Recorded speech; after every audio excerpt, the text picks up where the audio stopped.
A while back, I released a video that was called The Chimney of Surprise, in which I explained how somehow there was a chimney in my house that I didn't know about until it came bursting through the ceiling. If you want to, you can go and watch that video to hear the sad story that is my life.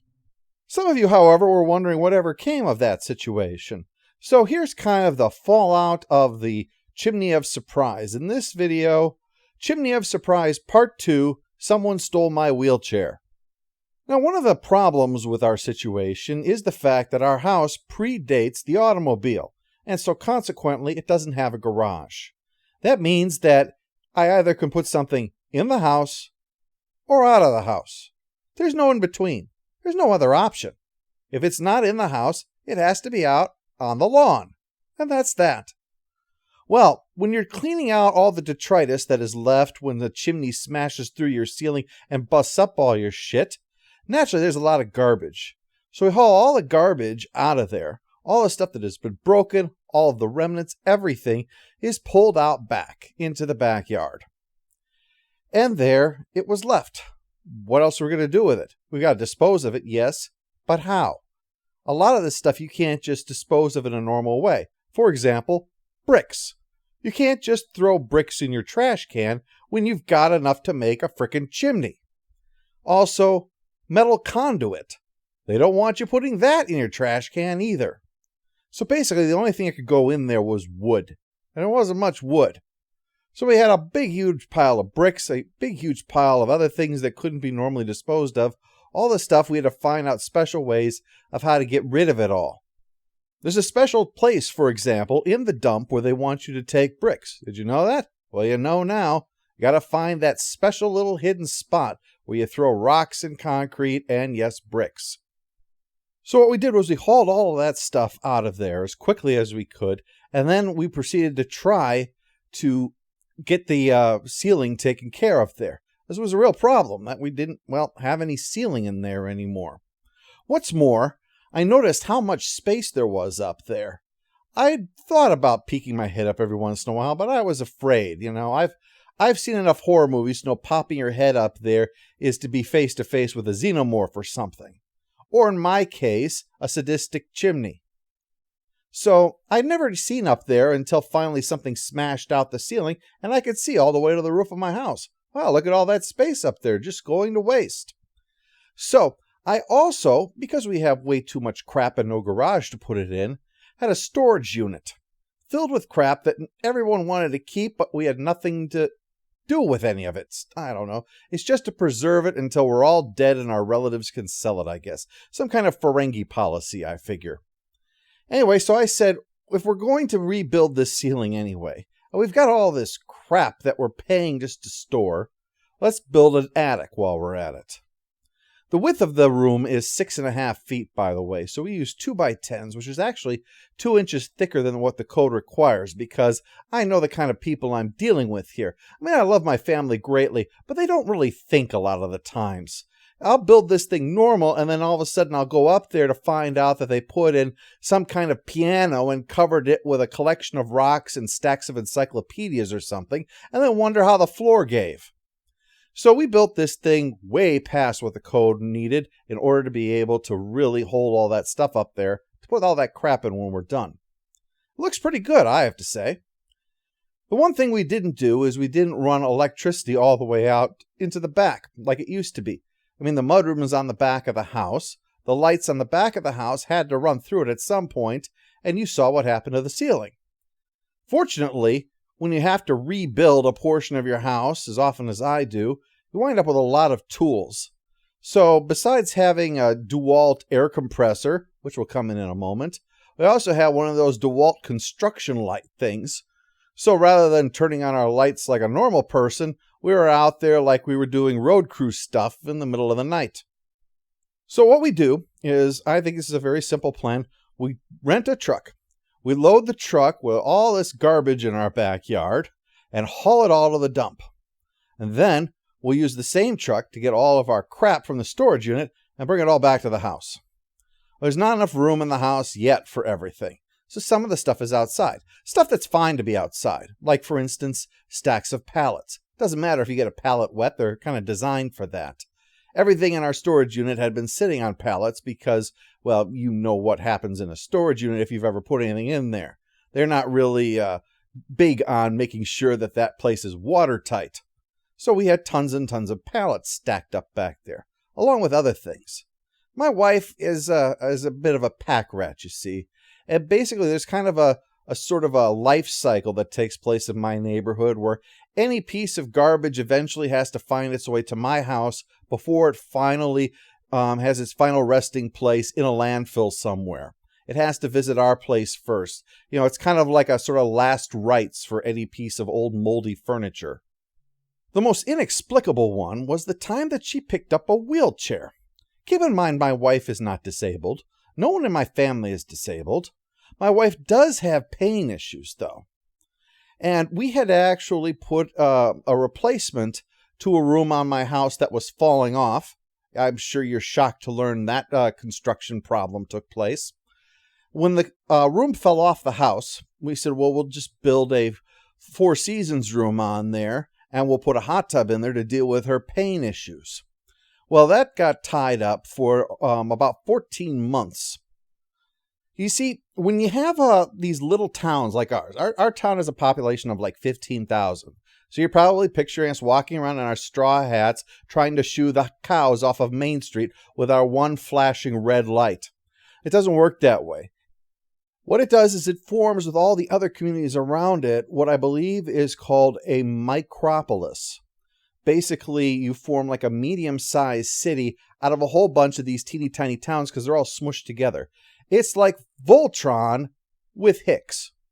Actually, it's not quite like that, because once you have the equivalent of a medium-sized city, you actually have all of the aspects of a medium-sized city. You wind up with more racial diversity than what you might expect. And I don't just mean in population, but also in types of business. There are various markets dealing with specific kinds of cultures. Asian, Indian, we have Mongolian restaurants, Vietnamese restaurants, all different kinds of communities because the sum total of all of those little communities smushed together creates that. You also have the problems that comes with a medium-sized city. Crime being the most obvious. You're going to have drugs, you're going to have prostitution, you're going to have gangs. The big difference being, of course, that all of the names are coming from Native American terms, and so consequently you wind up with a fierce argument over whose territory is Ashwaubenon. That's not the kind of name that's going to pop up in a Steven Spielberg West Side Story, let me tell you. One of the big problems, though, I found is the bureaucracy, because what you wind up with is the worst of all worlds. On the one hand, the horrible thing about living in a city is you've got government busybodies that you have to deal with. They want to get into your shit about everything. The problem being that you also have the small town aspect of it, which means there's not enough budget in order to support that kind of a bureaucracy. So you have people who are constantly getting in your shit who expect you to show up during their regular business hour. It took me 14 months to sort out this room that had fallen off the side of my house, because technically the setback from the sidewalk ran through my house, and I was not allowed to replace this thing that had fallen off. Finally, I had to fill out all these forms and do a public hearing to present my case before somebody finally recognized, hey, this is a problem. And even then, one of them was a real holdout. She was really upset that I was violating the city code by actually not wanting my interior door opening out to a 6-foot fall to the grass. Fortunately, we convinced them, we put it in there, and we even put a hot tub in there to deal with my wife's pain management issues. Hence why she had gotten that wheelchair. She thought someday I might be in a wheelchair, and it'd be great if I had one that I'd been leaving outside to get rusty for years. That'll solve my problems. So, anyway, the ambassador of goodwill kicks in my door one day, holding a piece of paper, and screams at me, "We are suing them!" Not talking about the city in this context. She's rather referring to a tire company. See, her tire was constantly leaking because she didn't have a proper rim on it. The rim was damaged. and so the rim had to be replaced. So I told her, go to this company and get the wheel replaced, the tire and the rim. She went to a different place than the one I said. She had them just change the tire instead of what I said, came back home and saw the tire was leaking, and immediately concluded this was all my fault. In addition to her pain issues, my wife also has a bit of a mental condition. This is not me attacking her. I'm not pulling that usual, my wife is stuff. I have a form filled out by a federal judge, okay? This is not comedy. This is just my life. Anyway, the ambassador of goodwill, having finished that, comes back and yells at me that someone is taking pictures of our house. She is mad about that. I figure it's one of two things. One, our house is, for some reason, recorded in some kind of a gallery of all of the old homes in Wisconsin. Just to address, I referred to my house as very, very old. I obviously meant that in context. Yes, I know houses are older in Europe. I'm referring to the context of being in the United States. All right? If I say that my parrot is very smart, don't compare him to your child. We're not talking about how smart your kid is. We're talking about how smart my parrot is, okay? Anyway, so I figure it's either that or somebody from the city who's unhappy that my backyard is still full of garbage. We've been trying to get rid of it, but of course we've got the stacks of pallets out there. Plus, the dishwasher broke, so I got a new dishwasher and the old one was on the porch. Only the old one turned out wasn't broken, the problem was with the pipes. Doesn't matter, I like the new dishwasher better anyway. Also, there was a dryer out there because we had to make room, but we didn't need that dryer, so someone was going to come to get it. But we have two appliances on the porch, stacks of pallets, piles of bricks, and my wife ranting at any old person and having a wheelchair out there. So as I walk out there, my wife says very loudly in front of this woman, I'm not talking to her. So she heads back inside. I'm like pleased that I'm going to be the one to actually talk to this government employee. And fortunately, this was someone who was very reasonable. This was not going to take me months of hearings to get all sorted out.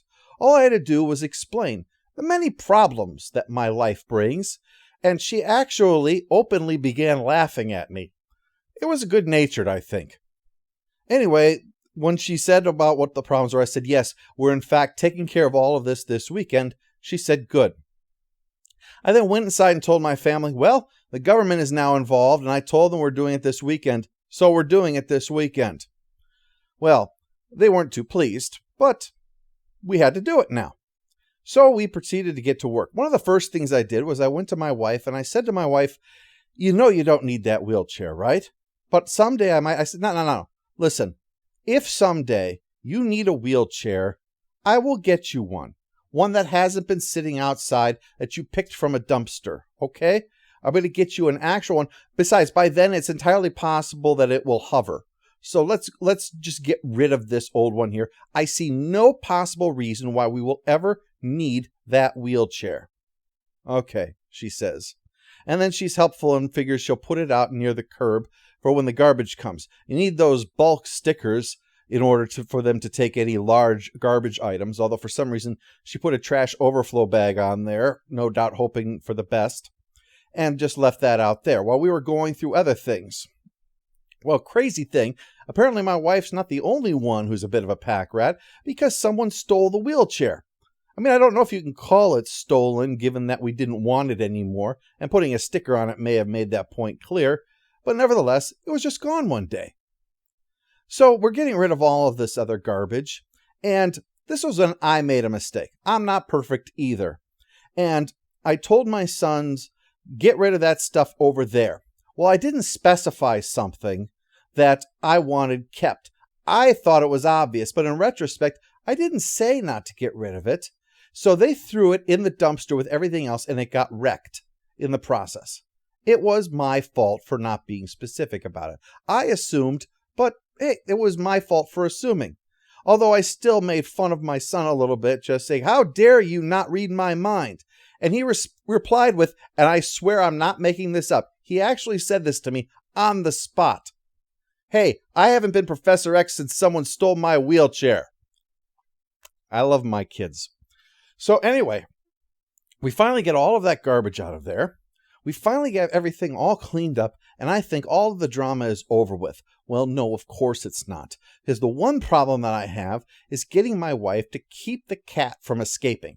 We have 3 cats at this time, and one of them was a little escape artist. I mean, real escape artist. It wouldn't surprise me sometime if I saw him descending on a line out of a window.